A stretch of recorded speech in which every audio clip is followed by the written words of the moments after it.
allegiance to the flag of the United States of America and to the republic for which it stands, one nation, under God, indivisible, with liberty and justice for all. Now for the Texas flag. Honor the Texas flag. I pledge allegiance to thee, Texas, one state under God, one and indivisible. Now for a moment of silence.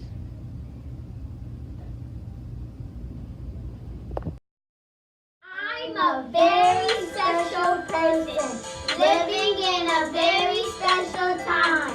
My teacher sees me as an interested, hardworking, positive student.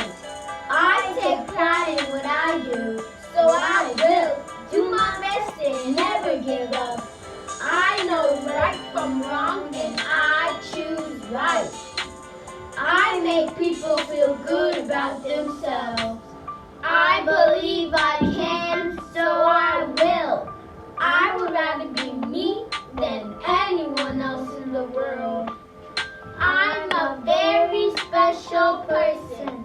Happy birthday, Miss Casey! Miss Casey's birthday is on the 14th. If you See you in a hall, make sure to give her a hug. Miss Casey, this dance is dedicated to you.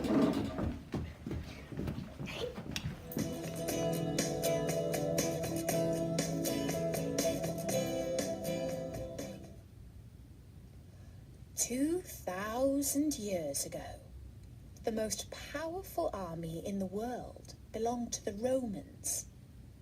The Romans were so strong that they conquered almost all of Europe and parts of Asia and Africa. But then they began to grow very rich and a little bit lazy.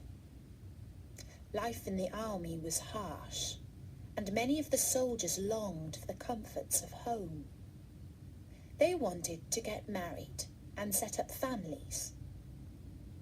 The emperor, whose name was Claudius II, grew worried that his army was growing soft, and so he made a law that no soldier was allowed to get married.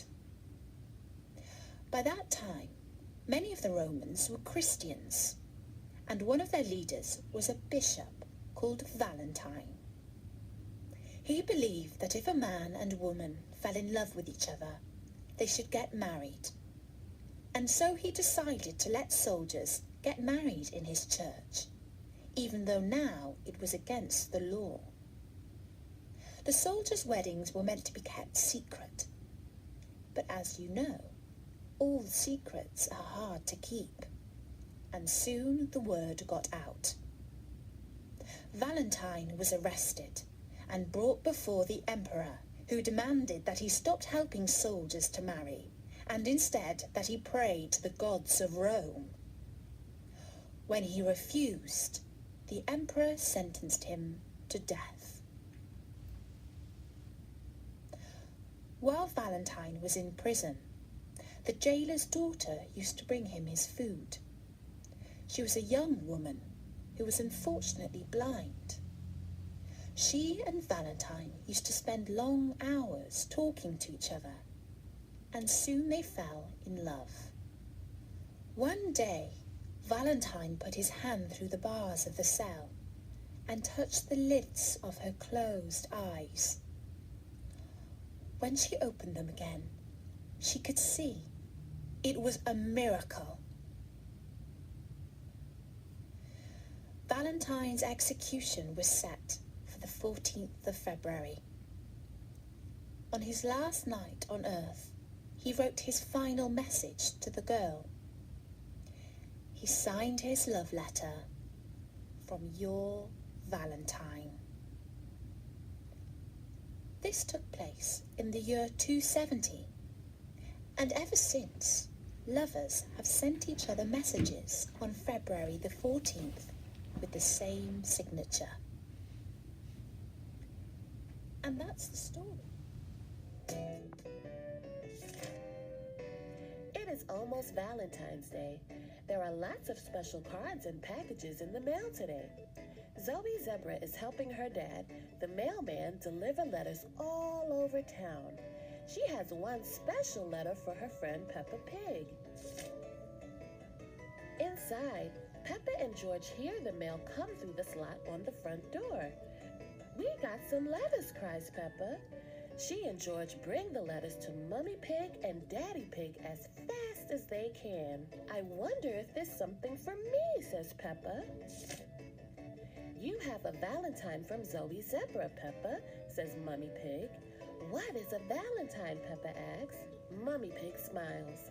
"It is a card you send around Valentine's Day to tell everyone you love how much they mean to you," she says.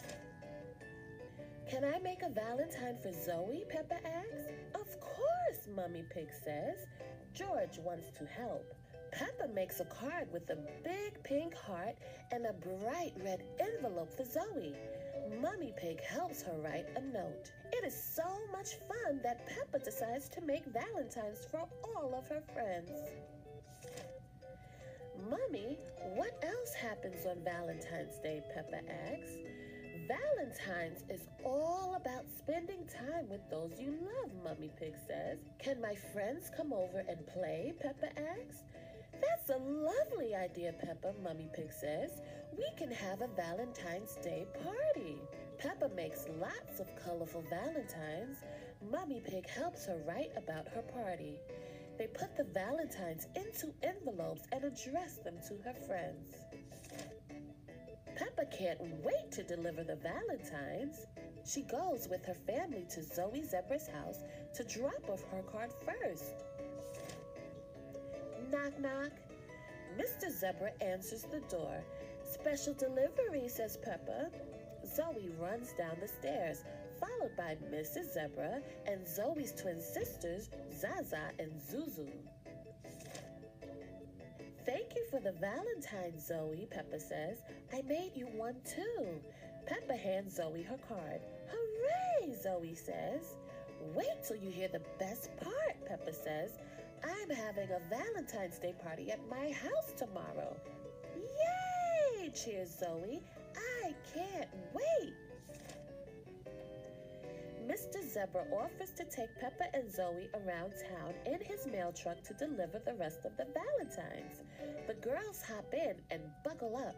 Mr. Zebra drives Peppa and Zoe to Rebecca Rabbit's house next. Rebecca is very surprised. By the end of the day, Peppa and Zoe have delivered all the valentines. Everyone can come to the party. The next day, everyone gets ready for the party. Peppa and George put up decorations.